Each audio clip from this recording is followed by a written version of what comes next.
This is what we thought the world looked like. It was what many of our greatest and oldest civilizations knew. Of course, a lot of the shapes and sizes of faraway lands were mostly guesses, but we had a pretty good idea of what was where. And that was largely because when this map was created, the world had been trading with each other for over 1,000 years on a route called the Silk Road. Because of the Silk Road, the cuisines of places like China, Italy, and Egypt started to heavily feature ingredients that came from faraway lands. But this path was slow, inefficient, and often dangerous. A round trip would take over 2 years, and you could be crossing unfriendly territory. As technology advanced and boats became bigger and stronger, several kingdoms started to test crossing oceans as an alternative to crossing mountains. China used these gigantic ships to reach India, and Portugal found out you could go around Africa to Asia. But one Italian went in the direction that others were too scared to go, crossing the Atlantic to find Asia. He likely used this very map as a reference in his search for spices and food, and he found something.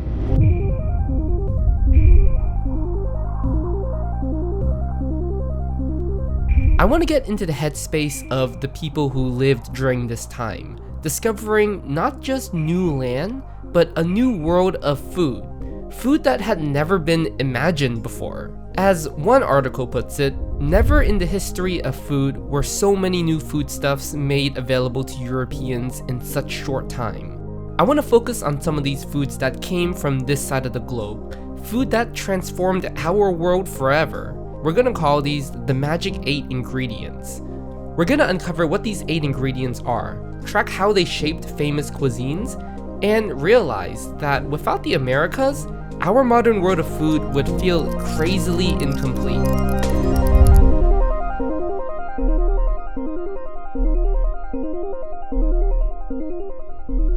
Hey everyone, so before we continue to learn about food from the New World, I want to thank the sponsor of today's video, Aura. Aura is a really unique service that essentially protects your information online. When you sign up for it, it actually lets you know if your information is being sold on data broker websites. How data broker scams work is that you may accidentally click on the wrong link or enter the wrong website. And these phishing links and malicious websites can easily steal your information, from your passwords to your credit card number. And even if you only use sites that you trust, these websites might be breached themselves. In fact, recently over 2.9 billion records were stolen from the national public data, information that includes people's addresses and social security numbers, which is terrifying to imagine. That's why I use Aura. Aura alerts me if my information is ever sold on these data broker websites, and it lets me know if anyone tries to use that data to access my personal information. But that's not all. Aura can also remove your information from these data broker websites, so you just become less vulnerable to these kinds of data scams in the first place. Like, I once clicked on a phishing link that got my accounts hacked, and if I had Aura during that time, it wouldn't have happened to me. And Aura knows that your money is worth a lot, which is why they provide more than just this one service. They also provide a VPN, an antivirus, a password manager, and even identity theft insurance. You can get all of this and more for just one price. And if you click on the link in the description or go to aura.com/MatthewLee, you can get your first 2 weeks of Aura for free. So thanks Aura for sponsoring this video. Okay, now let's get back to food in the New World. When Columbus first landed in America, or Cuba to be exact, he famously mistook it for Asia, even naming the native people who lived here Indians. He excitedly brought back whatever he could to prove that Asia was across the ocean. This included bits of gold, flowers, actual people he kidnapped, and tobacco. Tobacco is the first of the 8 ingredients. And while we don't consume it as food, it's a crop that became one of the biggest reasons Europe started colonizing the New World. You see, tobacco is an addictive substance that people on this side of the world have been trading for decades. For thousands of years, tobacco was used by native people for not just smoking, but actual ceremonies to close treaties between tribes and nations. By the 1500s, about a century after Columbus landed in Cuba, tobacco had taken over Europe. People across the continent were either smoking it or chewing it. Portuguese and Spanish sailors began taking tobacco with them on their journeys, introducing the plant to places like China and the Ottoman Empire. While places like China embraced tobacco early on, the Ottoman Empire banned it for the negative effects smoking had on people. Even in England, when tobacco made its way there, King James I called it harmful to the brain and dangerous to the lungs. But despite some early resistance, tobacco was so sought after that it became one of the main driving forces of empire building. By this point in time, people had quickly come to realize that what Columbus had found wasn't Asia, but a new continent.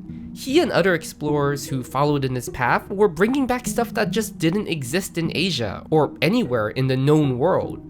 Another explorer, Amerigo Vespucci, made a few journeys across the Atlantic himself.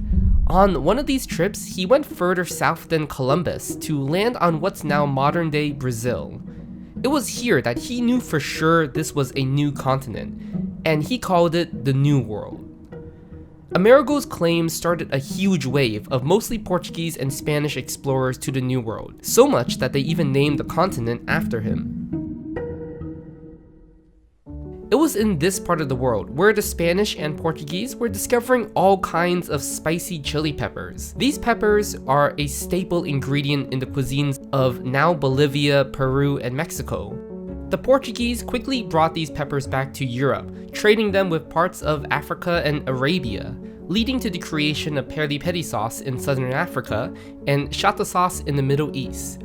The Portuguese would spread chili peppers even further, bringing them to Goa and Malacca. From here, local trade carried chili peppers across the region. For example, Thai cuisine started using chili pepper to create dishes like papaya salad and green curry. Some chili peppers went even further north into Sichuan, China, where people mixed it with their own native Sichuan pepper, creating what's now known as malatang. The Spanish also helped with the spread of chili, specifically to the Philippines, where it would eventually make its way to the island cultures of Polynesia and Papua New Guinea. This is how one simple ingredient in what was an isolated region can easily spread across the world thanks to trade.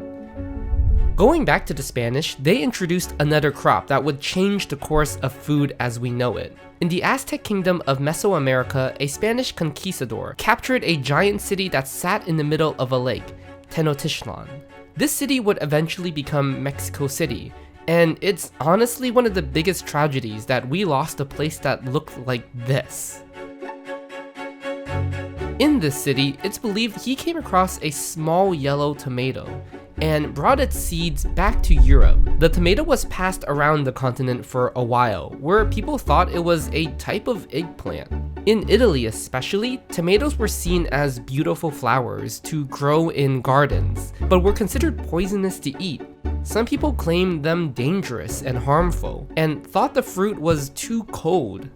In Italy, people tried to add black pepper, salt, and oil onto tomatoes, a similar tradition they had with eggplants back then. This was to correct the coldness of tomatoes and make them more digestible. Outside of Europe, the Spanish continued to distribute tomatoes across their colonies, like the Philippines, where it would continue to spread across Eastern Asia. The British began their own dominance in trade, bringing the tomato to the Middle East, where it began to be cultivated in modern-day Syria, and now tomatoes are constantly used in salads across this region. But tomatoes weren't the only world-changing ingredient the Spanish found in Tenochtitlan. Legend has it that they also found peanuts being sold at a market in the city. Peanuts were brought back to Europe, and the Spanish continued on to trade them with Asia by moving them around Africa. Here in Western Africa, the peanut was almost immediately embraced. In fact, the peanut became so popular here it replaced their own native nut. These cultures in this region would churn up the nuts into a thick consistency similar to what would become modern-day peanut butter. Ironically, when the slave trade began not long after, Africans brought peanuts and their new traditions with them to the United States. And around the same time, European colonies in Asia began growing peanuts to the point that now Asia is the largest producer of peanuts in the world. Let's go back to Mexico, where another major crop was discovered: maize, or what most of us call corn. This was another crop that was likely introduced to the Old World by Columbus himself. In Europe, corn quickly spread across the Mediterranean coastlines, where it would eventually become a huge staple in the form of polenta. By the way, corn isn't just something we eat on a cob. It's used in so many invisible ways, such as corn syrup, which is basically an alternative to sugar. It's also used as cornmeal, which in America is what a lot of our cereal is made from. In Asia, cornmeal is used for porridge. In Africa, they use cornmeal for ugali, which is eaten with meat and vegetable dishes. It's also made into cornstarch, which is what we use to thicken our soup, and it can also literally be used as a bioplastic for 3D printing. Another world-changing ingredient the Spanish found were cacao beans. Originally, cacao and chocolate weren't really loved by the Spanish, who had settled in the Aztec kingdom. While they did bring slaves from Africa to farm cacao beans, chocolate was mostly an acquired taste for the Spanish. It's said that Spanish men who married Aztec women during this time were slowly exposed to chocolate more and more. When chocolate made its way to Europe, it didn't really start to spread until the 1600s when it reached Portugal and Italy. At this time, it was considered an aphrodisiac and was consumed as a drink by elite Europeans. It was soon introduced to France and England as a medicine, where it was initially rejected by most people. But as chocolate began to grow in popularity in Europe, these empires started finding whatever colony they could to grow cacao beans. And many of these former colonies still grow cacao to this very day, in a region that's now called the Cacao Belt. And just to be clear, a lot of these former empires committed atrocities in many of these places. Belgium is particularly infamous for what they did in the Congo. And to this very day, most of these communities that produced one of the most sought after sweets still aren't really benefiting from farming cacao. To this day, companies from richer countries have most of the control over the profits of chocolate production, but that's for another time. Along with chocolate, the Spanish also brought a spice called vanilla to Europe. In the beginning, most in Europe merely saw vanilla as an additive to sweeten and flavor chocolate. It wasn't until the 1600s when the UK separated vanilla from chocolate and created vanilla sweetmeats. And in the next century, the French started to make vanilla flavored ice cream. In France, vanilla was really taking off. And up until this point, Spanish-influenced Mexico was the largest producer of vanilla. France wanted to compete with this status, so they sent vanilla seeds to be grown in their colonies of Reunion and Mauritius. In about 30 years, the French figured out how to efficiently grow vanilla thanks to a young slave who invented a method to quickly pollinate the flowers. This slave's method allowed the French to grow vanilla rapidly and eventually dominate the vanilla market. By the way, this slave received pretty much nothing in return and would later die in poverty. From this point, the French expanded their vanilla production across their other colonies, including Madagascar and Tahiti. Soon after, the Dutch were growing it in Indonesia, the British in India, and the Belgians in the Congo. Vanilla, of course, is now used all over the world for all kinds of sweets. Finally, let's look at the last ingredient, which actually may be the most consequential crop to come from the New World. In the 1500s, as the Spanish continued their conquest of this continent, they eventually came across the Incas, here in modern-day Peru. As the Spanish conquistadors raided an Inca village for gold, they discovered a potato, which was originally thought to be a type of truffle. They quickly learned from a local that potatoes were one of the staple foods of the region. The Spanish subsequently brought the potato back to Europe, where people were initially suspicious of it for being toxic. It was even once called the devil's apple. The crop started out as just feed for livestock, and people only resorted to eating it if they were starving. And it took a series of famines in France and Germany to really bring potatoes to the spotlight. They were realizing that potatoes aren't toxic or evil. Rather, potatoes were an amazing source of food to keep people fed due to how easy they were to grow.